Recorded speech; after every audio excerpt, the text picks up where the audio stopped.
we got a whisper ramble, and some triggers. Just whatever I have on my desk next to me in a big pile. Yeah. Forgive me if I get lost in the whisper ramble and forget to do triggers.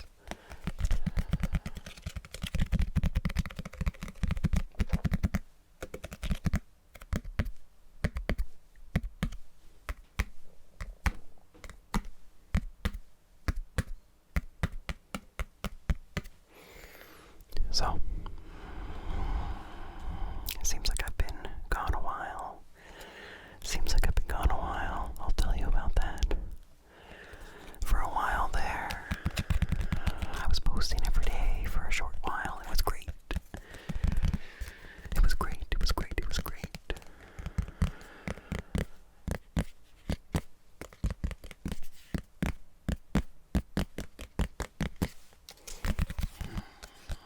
Well,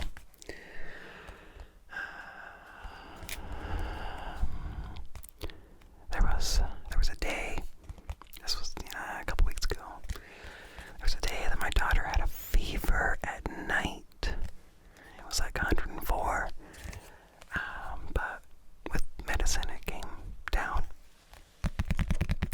And then in the morning she was normal. And she's a cute little toddler. Cute little toddler. But yeah, so fever at night. And I think this was like on a Monday, or yeah, I think it was a Monday.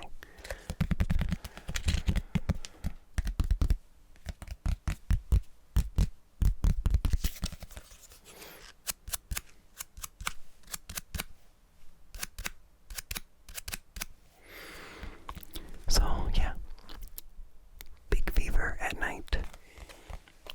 But during the day, she was fine, totally fine. But per the rules of the daycare that my wife runs, she couldn't be at daycare. So she stayed home with me. And at this time, I was still taking care of some cows at someone's house. So we had a fun time. I took her with me to take care of some cows and the goats. Then at night, another fever. But then during the day, fine. So yeah, she was with me for all week. Fun time hanging out because she was pretty fine during the day. Sometimes she would start to get a fever, but with medicine, it would come back down. And she would be happy, playful.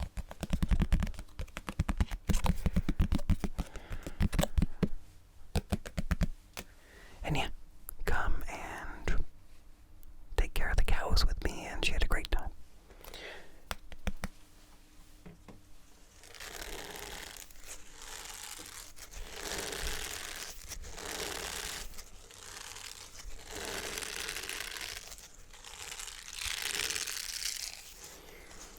But then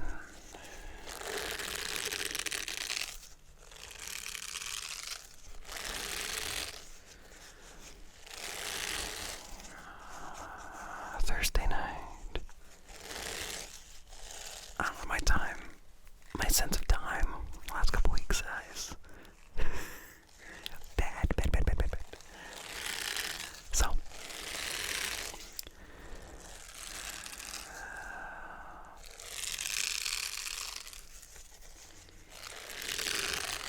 either way, I think it was Thursday night started to be rough. It started to be more like a regular sickness. Because pretty much up until this point, it was just a fever at night and fine the rest of the time. But she started getting really uncomfortable and just needed to be held while she slept. And it seemed like she was starting to have some trouble, like, breathing.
bad, even with medicine. So we made the call to just go to the ER, skip urgent care altogether, and just go straight to the ER, the children's ER, because it's way better for a toddler than the regular ER.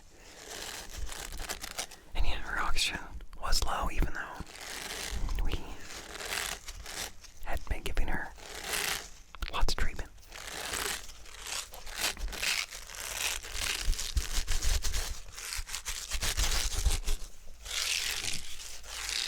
And even though we've been to the ER 3 times, I guess somehow we aren't actually admitted to it.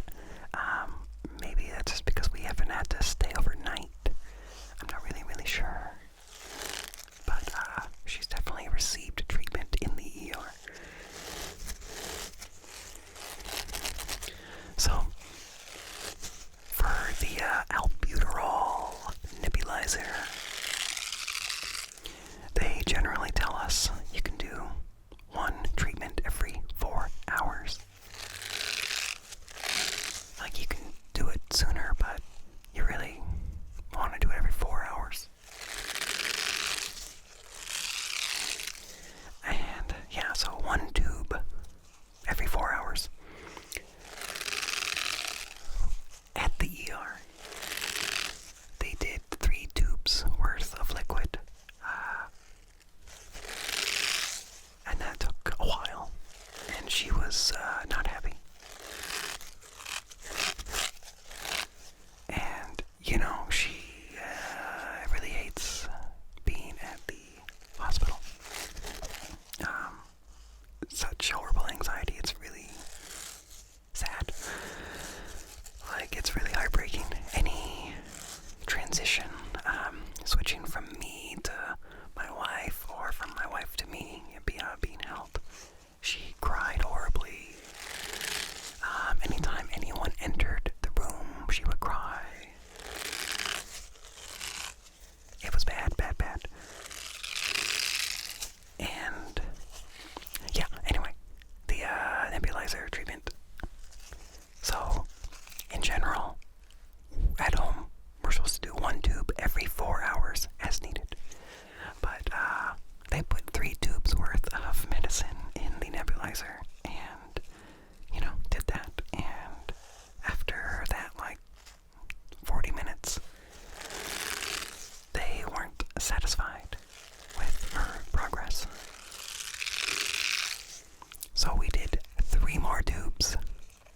So that's 6 tubes worth of medicine within 2 hours. And you're only supposed to do 1 tube's worth every 4 hours. So lots of medicine, and her heart rate was just super high the whole time, which is expected.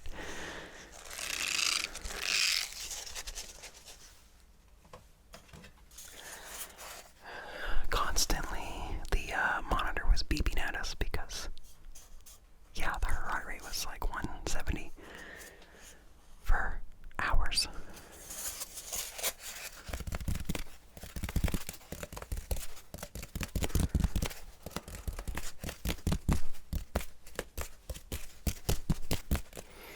And we got her chest x-rayed.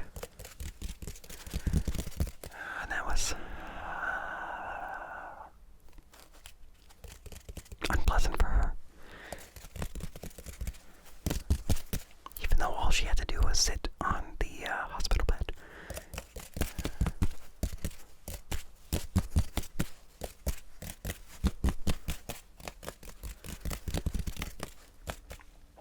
Like, she really has gotten horrible anxiety at being at the hospital so much.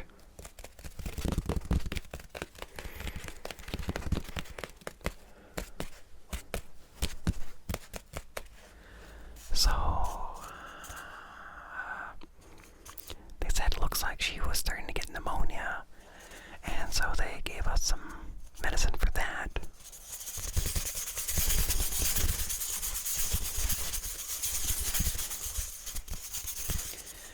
And, you know, after a couple hours of treatment,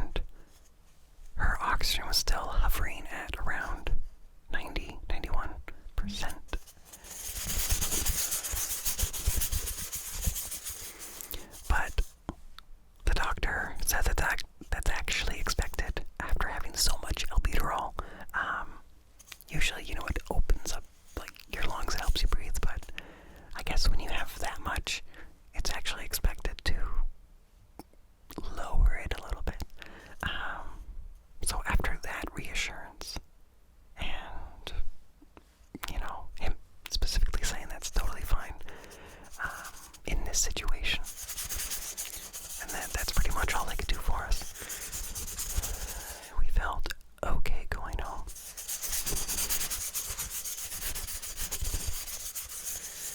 And they gave her a steroid shot. Previously, they had given her one, but this time they did 2, one in each leg. And then they gave us like a pill steroid to take a couple days later.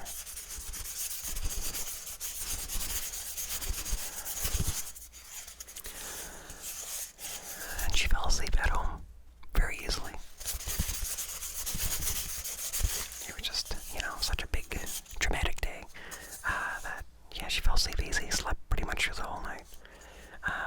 We did wake her up a couple times because we're supposed to do the air medicine, every 4 hours, just to stay on top of it.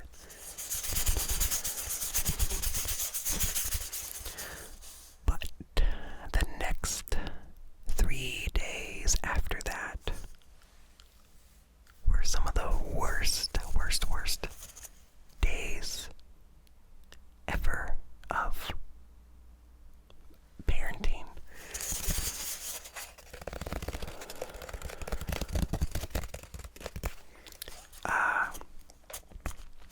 There are very few times when she was actually happy.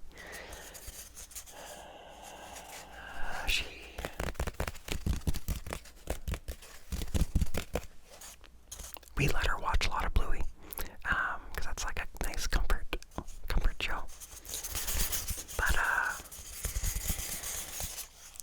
even watching Bluey, she was very moody, and if she was tired, she had to be held.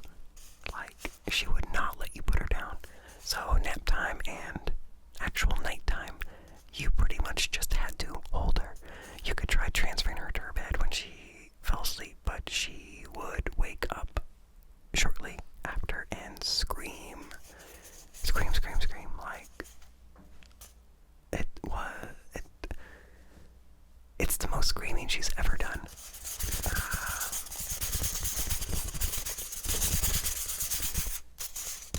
So this was, like 3 days of a lot of screaming. Like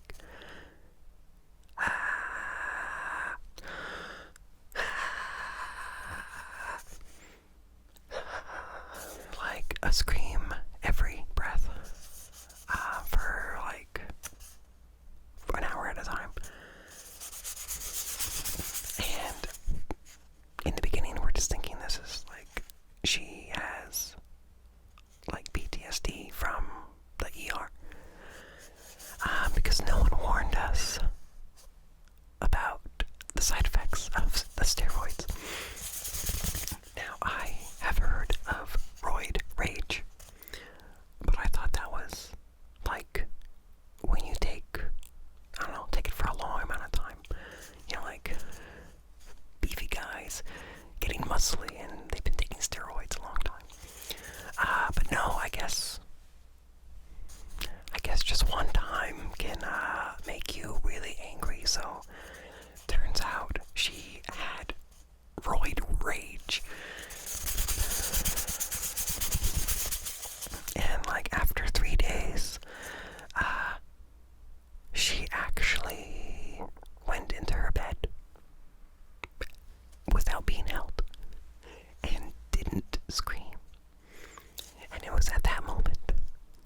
us to a pulmonologist. And then after this visit, during this visit, my wife asked them if there was any way they could get the pulmonologist to see us sooner, because their soonest appointment was in May. I didn't think there was a chance, because I didn't think the ER doctors had any special connection to the pulmonologist. But apparently they had a way, they had connections. So they got us in for just a few days after our ER visit. So we have seen the pulmonologist, and that is one good thing that came out of this visit to the ER, that we got seen sooner, and there are answers. Well, we're gonna get answers, but the understanding of what's going on is, it's all coming together.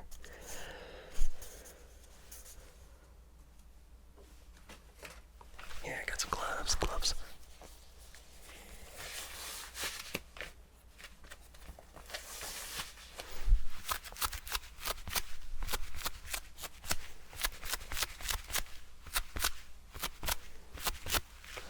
So the pulmonologist pulled up the x-rays from November and from our recent visit.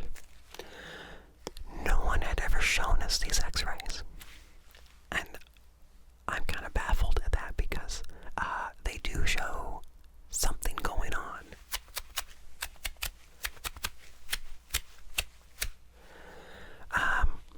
They showed basically like there's bloating, her abdomen, something is bloating, and it's pushing on her stomach, and then that is also pushing on her lungs. So the bloating is causing her lungs to not be able to fully expand.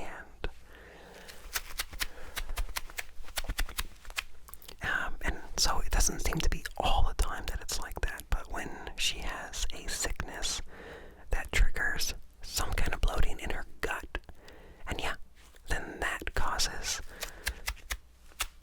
her lungs to not be able to fully open up, and so she can't get a good deep breath.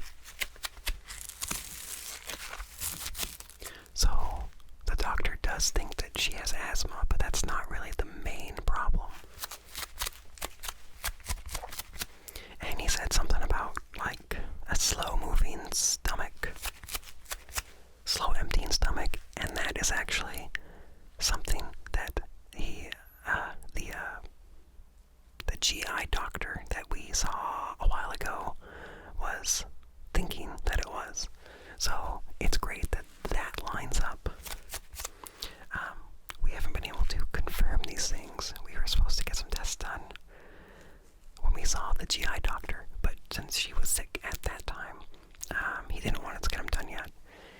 He wanted her to be, fully healthy, to get the most accurate test results. But then since she's been sick like every other week, it seems like we haven't been able to get these tests done.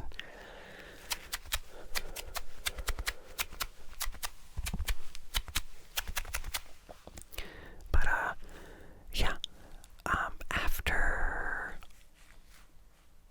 him saying all this about lungs not being able to expand all the way, I had a realization. I wish I would have realized it as we were with him. That might have helped. But for years, I have complained to my wife that sometimes it feels like I'm just really full. Like I can eat just like a little bit, and then I'll suddenly feel super full. And then also, in those times, I'll feel like I cannot catch my breath.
aspiration. So that's like, aspiration is liquid going down the wrong tube, basically. Like when you're eating. But silent aspiration is like after you've eaten, stuff from your stomach can kind of go up. And instead of you throwing up, it just goes down into your lungs a little bit. So they think that's possible. And then, that's why she gets sick so easily in her lungs.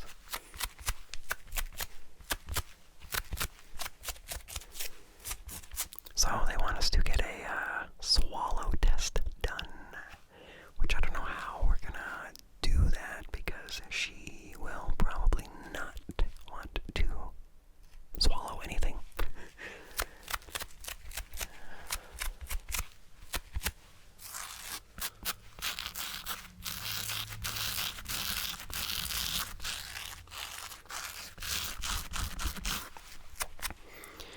But yeah, so they have recommended that we pull her out of daycare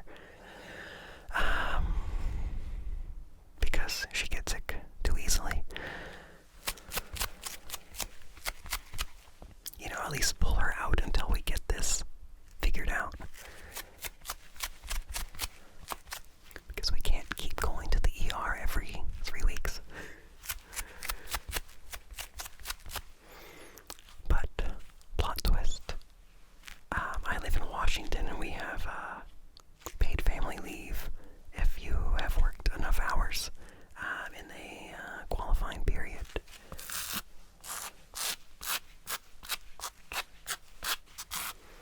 And even though I've been away from my job, I quit my job in July last year, I still qualify for paid family leave.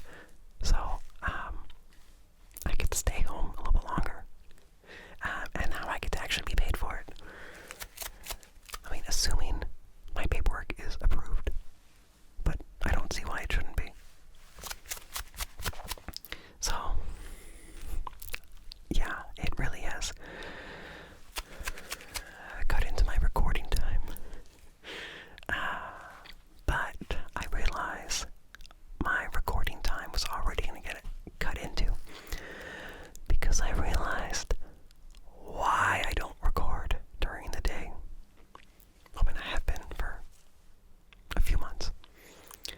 But now that it's been sunny, now I remember why recording during the day is no good. Because people mow their lawns all the time. So, with summer coming, I guess I was already going to start recording at night again.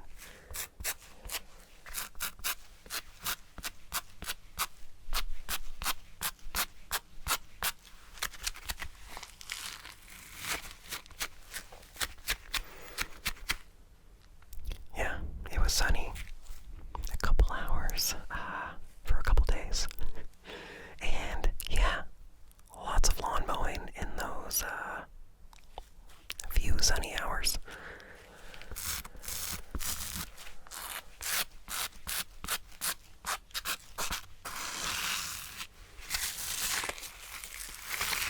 And we have been thinking about getting chickens again. We gave away our chickens a while ago when bad things just kept happening. Not just with the chickens, but like in general.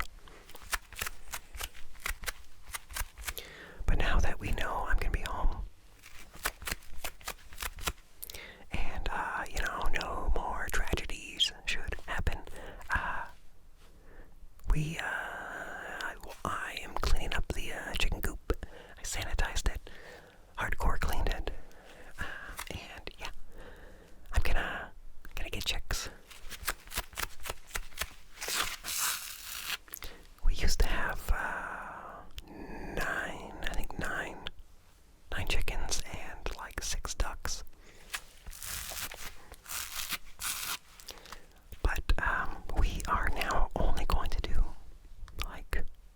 at most 6 chickens.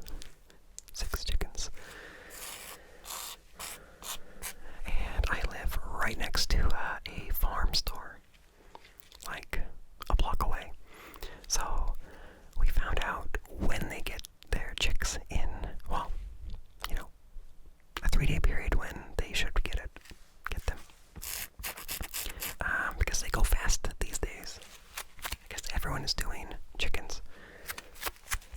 So I'm gonna wake up early on Wednesday and go over there and see if they have chickens that we want.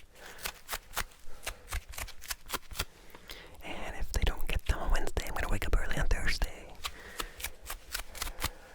If they don't have them on Thursday, I'm gonna go early on Friday.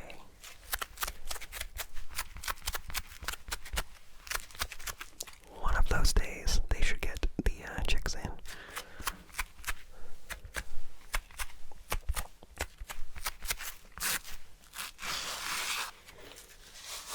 Okay.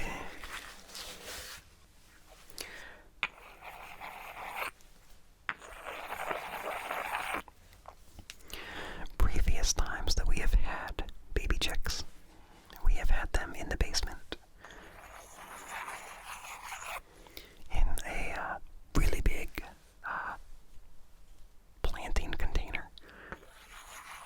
Like, really big.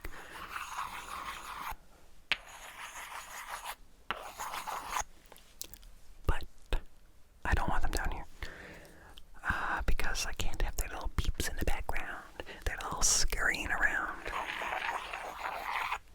And they put a lot of dust all over the basement.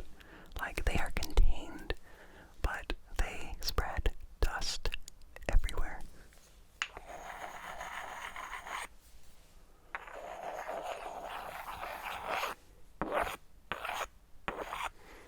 So I have our brooder set up in the chicken coop.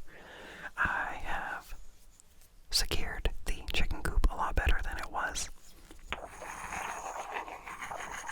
Making sure there are no gaps for rats to get in.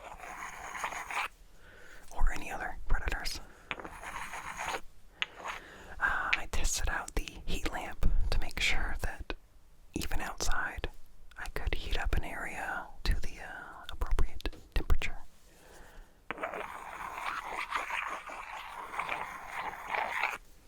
And yeah, I'm excited. I'm excited for new chicks.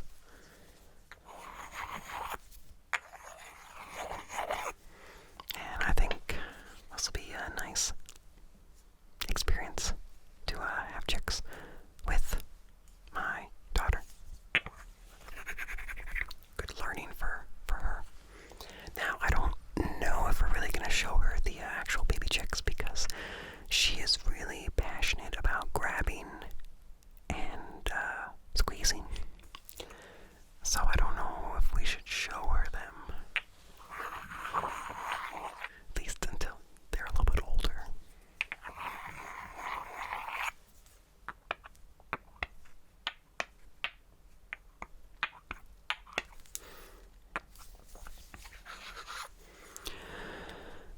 I have also been preparing our garden, our vegetable garden.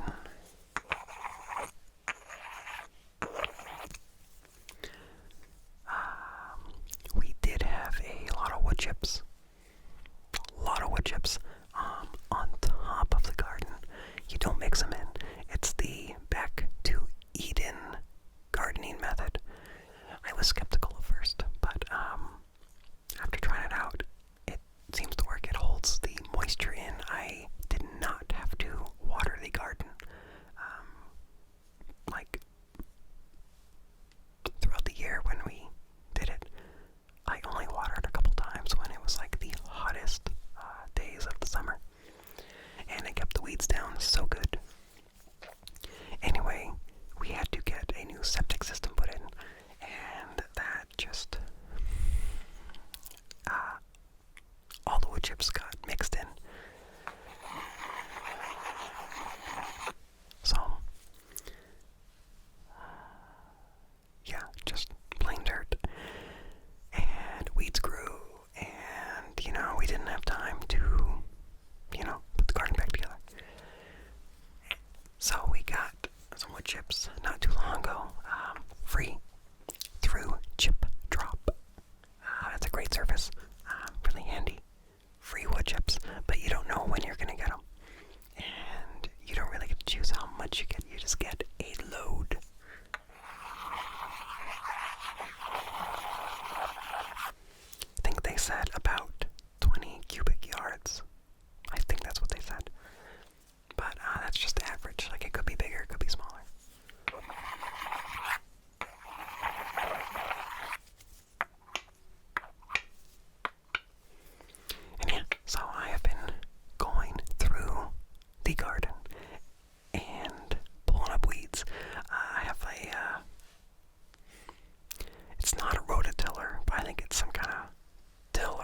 year.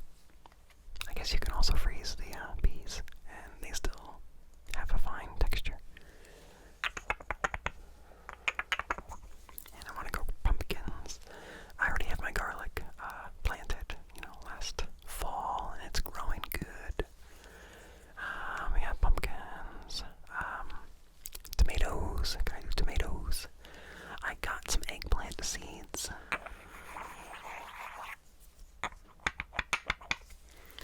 Like I wanna do things.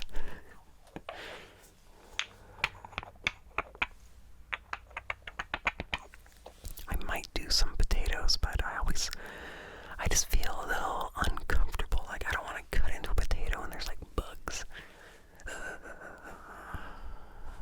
I just worry about that. I worry. Anyway, been busy. First taking care of a sick child, then gardening. I also went to my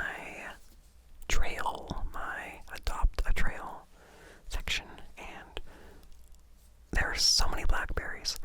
Luckily, a lot of the canes are dead and brittle and brown, and I can bash them with anything really, and they break.